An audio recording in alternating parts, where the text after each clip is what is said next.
Assalamualaikum warahmatullahi wabarakatuh. Di sini untuk melengkapi tugas mata kuliah praktikum pengelasan lanjut, kami akan menjelaskan proses pengujian las dengan metode dye penetran pada aluminium 6061. Dengan anggota kelompok, saya sendiri, Muhammad Ulfan Ababil dengan NIM 2119041410008.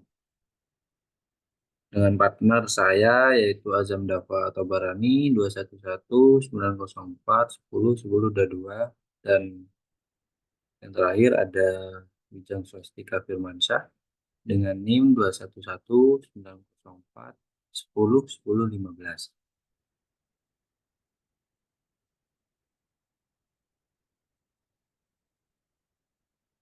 Bisa di next slide.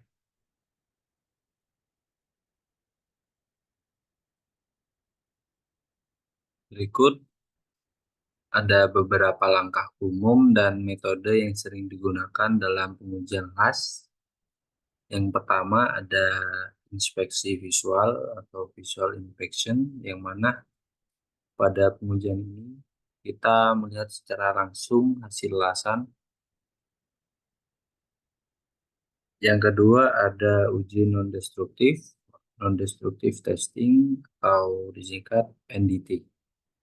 Yang ketiga ada uji destruktif atau destructive testing. Yang keempat ada inspeksi khusus untuk elastik dan MIG. Next.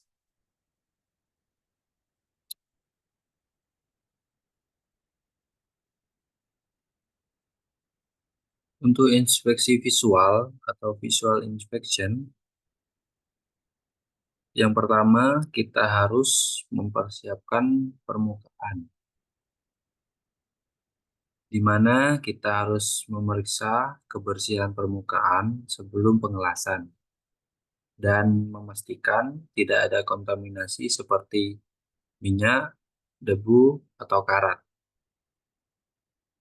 Yang kedua ada penampilan las. Setelah pengelasan, periksalah bentuk, ukuran, dan tampilan umum dari las. Cari cacat visual seperti retak, porositas, undercut, atau overlock. Kemudian kualitas tepi, di mana pada ujian inspeksi visual ini kualitas tepi kita harus memeriksa apakah ada kelebihan material atau tepi yang tidak teratur. Mungkin bisa dilanjut, Mas Dava.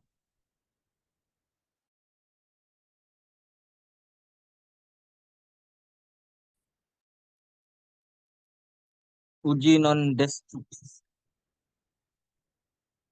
Uji ini sendiri dibagi menjadi 5, yaitu yang pertama uji penetran cair, kemudian uji partikel magnetik,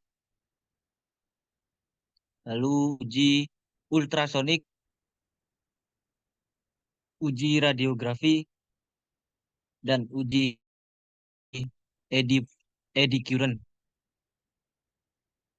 Yang pertama, uji penetran cair atau bisa juga disebut liquid penetran testing LPT. Digunakan untuk mendeteksi retakan permukaan. Proses ini melibatkan penerapan cairan penetran, pembersih, dan kemudian aplikasi developer untuk menampilkan cacat. Yang kedua, uji partikel magnetik atau magnetic particle testing, bisa juga disingkat MPT. Cocok untuk material ferromagnetik, digunakan untuk mendeteksi retakan di permukaan atau di bawah permukaan. Yang ketiga, uji ultrasonik atau ultrasonic testing, bisa juga disingkat UT, menggunakan gelombang suara frekuensi tinggi untuk mendeteksi cacat di material. Yang keempat, uji radiografi atau radiographic testing, bisa disebut, bisa disingkat juga RT. Uji ini menggunakan sinar X atau sinar gamma untuk menghasilkan gambar cacat internal dalam las.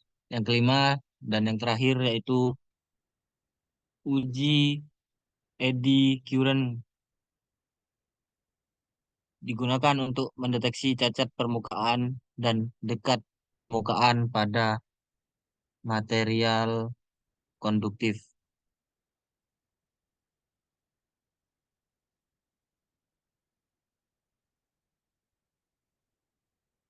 Lalu ada uji destruktif, destruktif testing. Uji ini dibagi menjadi empat. Yang pertama uji tarik atau tensile testing. Yang kedua uji bengkok bend testing. Yang ketiga uji impact impact testing. Yang keempat uji makro dan mikro.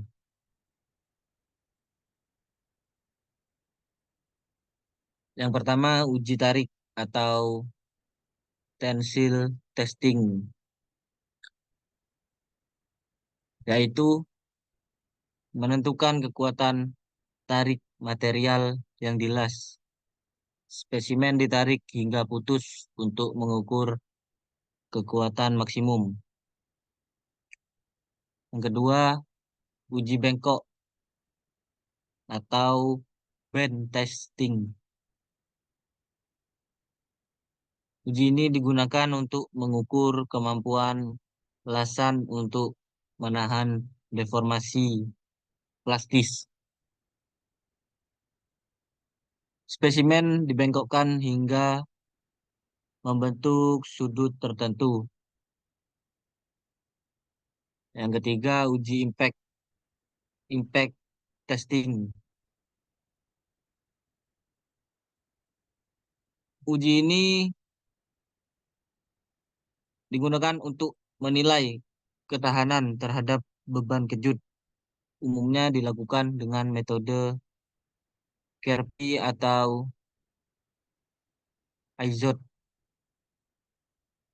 Yang keempat, uji makro dan mikro atau makro and micro examination, yaitu memotong sampel dari lasan dan mengamati struktur internalnya di bawah mikroskop untuk mengevaluasi kesempurnaan fungsi dan keberadaan cacat internal.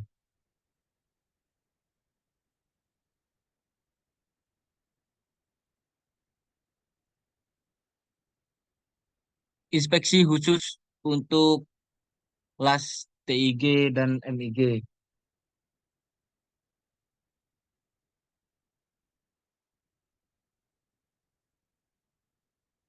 Inspeksi khusus pada las TIG, yaitu fokus pada kualitas dan kebersihan las, karena TIG sering digunakan untuk aplikasi dengan kebutuhan kualitas tinggi.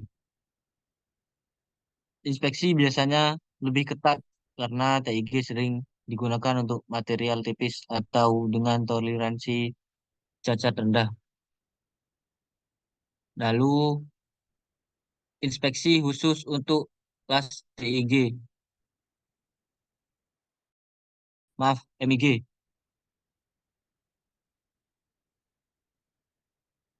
Inspeksi ini biasanya digunakan pada material yang lebih tebal dan aplikasi di mana produksi cepat dan volume tinggi dibutuhkan.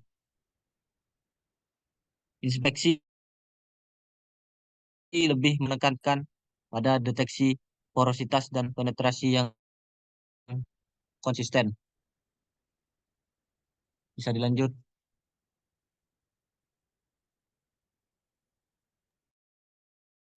Baik, untuk langkah inspeksi dan pengujian ada beberapa langkah. Yang pertama yaitu persiapan, kemudian ada inspeksi sebelum pengelasan, kemudian inspeksi pasca pengelasan, dan inspeksi setelah pengelasan. Next.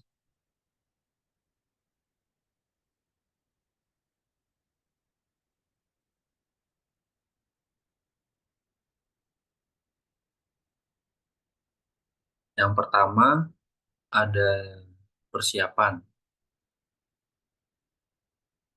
Tentukan standar dan spesifikasi yang berlaku untuk pengelasan. Misal ASME, AWS, dan ISO. Kemudian siapkan peralatan inspeksi dan pengujian. Yang kedua, ada inspeksi sebelum pengelasan. Pertama, kita harus verifikasi bahan dan persiapan tepi. Kemudian, periksa peralatan las dan kondisi lingkungan.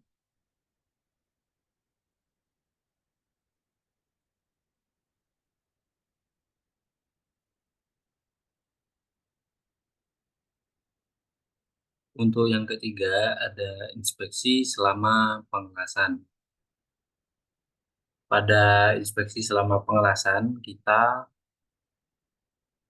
memonitor parameter pengelasan seperti arus, tegangan, dan kecepatan pengelasan. Kemudian, inspeksi antar lapisan jika dilakukan pengelasan bertahap. Dan yang keempat, ada inspeksi setelah pengelasan. Lakukan inspeksi visual langsung setelah pengelasan selesai. Kemudian lakukan uji non-destruktif sesuai dengan standar yang berlaku. Dan jika diperlukan, lakukan uji destruktif pada sampel las untuk verifikasi lebih lanjut.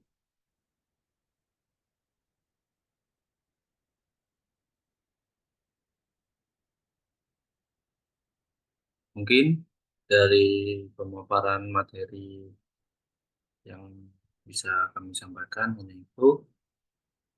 Kurang lebihnya mohon maaf. Sekian. Assalamualaikum warahmatullahi wabarakatuh.